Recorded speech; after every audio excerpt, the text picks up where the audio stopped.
Pada segmen kedua ini, saya coba jelaskan apa itu definisi dari unit operasi menurut Wikipedia. Di dalam teknik kimia dan bidang-bidang terkait lainnya, unit operasi adalah suatu tahapan dasar dalam suatu proses.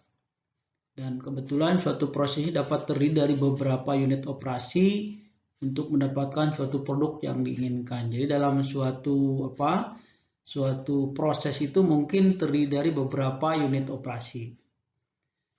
Kemudian unit operasi pasca panen itu sendiri adalah tahapan dasar dalam proses atau handling pasca panen untuk produk-produk agro-silvo-fishery. Jadi mulai dari pasca pemanenan hingga sebelum pemanfaatan lebih lanjut.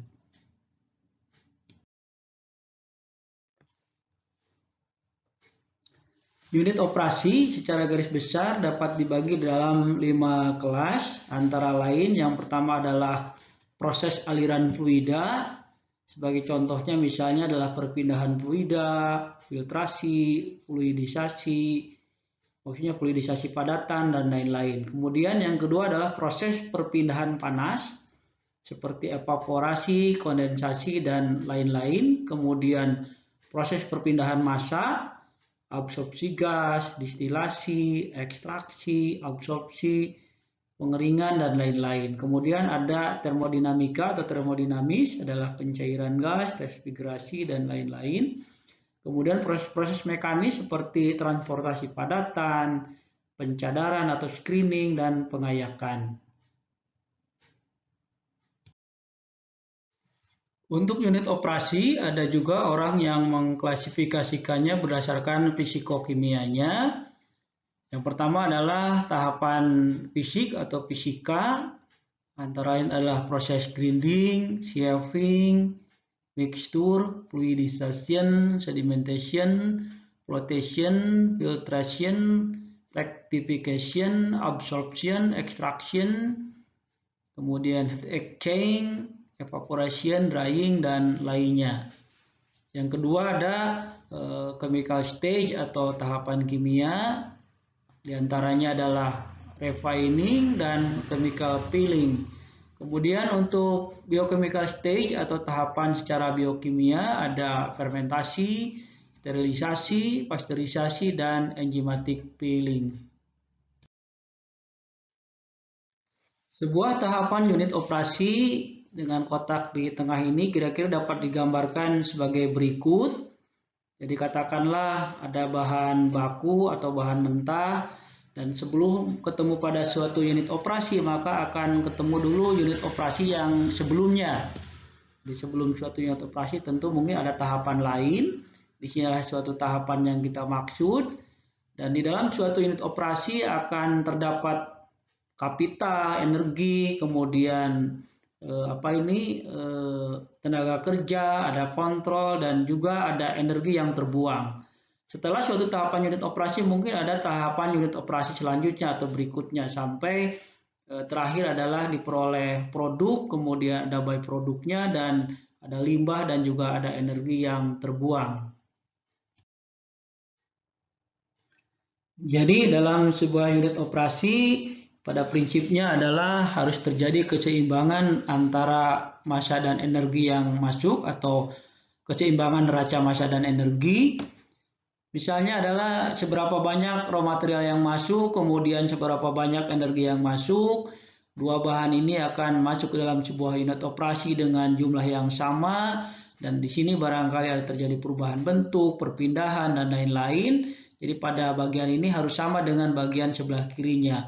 Kemudian setelah unit operasi ini selesai, maka outputnya pun harus balance atau tetap seimbang atau tetap berapa banyak massa dan energi yang diperoleh. Jadi jumlah antara kotak 1, 2, 3, 4, 5 ini harus sama dengan kotak yang bagian pertama ini 1 dan 2 dan juga bagian tengah ini. Sebagai contoh mungkin bisa digambarkan juga seperti ini. Ini untuk heat balance atau keseimbangan panas. Misalnya dalam sebuah unit operasi ini diperoleh sumber-sumber panas bisa dari listrik, bisa dari pembakaran bahan bakar, bisa dari sumber daya mekanis maupun material lain yang dibakar. Maka panas akan ada yang tersimpan di dalam unit operasi itu sendiri, kemudian barangkali ada tambahan panas dari sekitar dan juga ada panas yang dikeluarkan ke sekeliling atau sekitar. Kemudian produknya adalah mungkin akan membawa juga panas yang keluar sebagai produk dan juga ada panas yang keluar sebagai limbah atau energi yang keluar sebagai limbah. Jadi keseimbangan antara panas yang masuk dari semua bagian maka sama dengan panas yang dikeluarkan juga pada sekeliling atau ke lingkungan juga kepada produk dan limbah. Sebagai contoh kasus misalnya dalam proses pengeringan kedelai dari kadar air 80% ingin kita keringkan ke kadar air 10%, jadi mulai pemanasan dan pengeringan sebagai unit operasinya. Bahan bakunya adalah misalnya 1 kg kedelai yang terdiri dari 800 gram air dan 200 gram solid. Nah, kemudian ada kondisi pemanasan, misalnya suhunya 100 derajat, tekanannya 1 atmosfer. Kemudian maka akan ada uap air yang terbuang selama proses pengeringan ini.